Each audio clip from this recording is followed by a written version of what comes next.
Assalamualaikum warahmatullahi wabarakatuh. Halo Sobat IC, my name is Devia Anis and I'm from an Insan Cendekia East Aceh. Well, untuk mengurangi penyebaran virus corona yang sudah merebak, sekolah memulangkan kami untuk belajar di rumah. Untuk mengisi hari-hari kami belajar loh, belajar dengan menggunakan e-learning.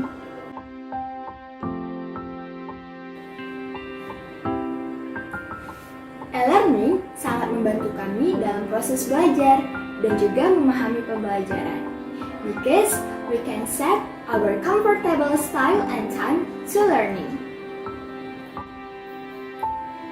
Dengan e-learning, kita juga bisa menyesuaikan ritme belajar kemampuan diri kita masing-masing. Kita bisa mengulang pembelajaran kita sesuai dengan kebutuhan.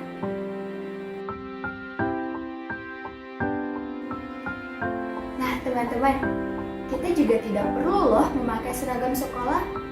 And also, we can save our energy. So for that, big thanks to Kementerian Agama Republik Indonesia who has facilitated us by e-learning that use information technology to ease our learning at home. Dan juga untuk teman-teman, tetap semangat belajarnya dan jaga kesehatan. Stay safe, stay at home. Assalamualaikum warahmatullahi wabarakatuh.